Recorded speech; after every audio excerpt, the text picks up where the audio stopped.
యోహాను సువార్త 8:31. కాబట్టి యేసు ఇక్కడ చూడండి, తనను నమ్మిన యూదులతో, యేసు ప్రభువును నమ్మిన వారిలో కొంతమంది యూదులు ఉన్నారు. యూదులు అంటే మత ప్రవిష్టులు. యూదులు అంటే ఒక వర్గానికి చెందినవారు, ఒక మతానికి, యూదా గోత్రానికి చెందినవారు. దానిలో కొంతమంది నమ్మినారు. హల్లెలూయా. ఈ యూదులందరూ కూడా సెల్ఫ్ రైచియస్ పీపుల్. పాత నిబంధన ప్రకారం ఏంటంటే వారు నీతి క్రియలు చేసి ధర్మశాస్త్రమును పాటించి నీతిగా నిలిచేవారు. అయితే దానిలో కొంతమంది, ఎంతమంది అంట? కొంతమంది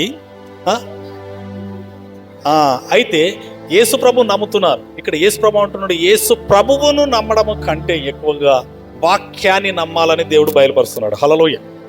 దేవునికి స్తోత్రం కలుగును గాక. ఏమున్నదమ్మా ఇక్కడ? మీరు నన్ను అంటున్నాడా? నా యందు నిలిచి ఉండాలంటున్నాడా? వాక్యమందు. హల్లెలూయ. వాక్యమందు నిలిచి ఉండాలని అంటే వాక్యాన్ని దేవుడు ఎంత గొప్పగా హెచ్చిస్తున్నాడు.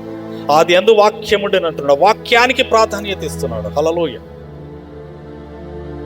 వాక్యానికి ప్రాధాన్యత ఇచ్చిన వాక్యమందు మీరు నిలిచి ఉండాలి.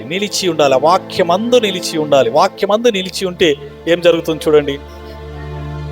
నిజముగా నాకు శిష్యులై ఉండి సత్యమును గ్రహించారు. చాలా ఇక్కడ సత్యాన్ని గ్రహించాలంటే వాక్యమందు నిలిచి ఉండాలి. హల్లెలూయ. ఈ వాక్యం అనేది ఎందుకు కట్టుకోవాలంటే, వాక్యం నువ్వు చదివినావా, విన్నావా, ఈ వాక్యాన్ని గట్టిగా నీ నడుముకు కట్టుకోవాలి. హల్లెలూయ. దీనిని ఎవ్వరిగా నీ దగ్గర నుంచి దొంగిలించడానికి వీలు లేదు. సత్యమును నువ్వు తెలుసుకున్నదంటే ఆ సత్యము నిన్ను స్థిరపరుస్తుంది, ధైర్యమును ఇస్తుంది. హల్లెలూయ. యేసు ప్రభువు అంటున్నాడు, నన్ను విశ్వసించడం కాదు, నేను ఇచ్చిన వాక్యాన్ని, ఈ వాక్యమందు మీరు నిలిచిన వారైతే,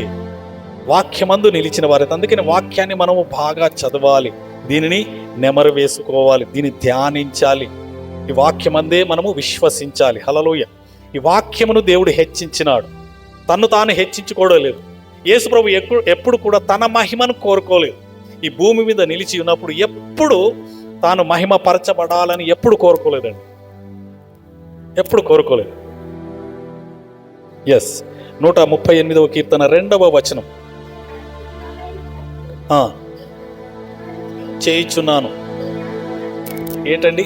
నీ నామమంతటి కంటే నీవిచ్చిన వాక్యమును నీవు గొప్ప చేసి ఉన్నావు. హల్లెలూయ. నామము కంటే వాక్యాన్ని హెచ్చించినాడు. హల్లెలూయ.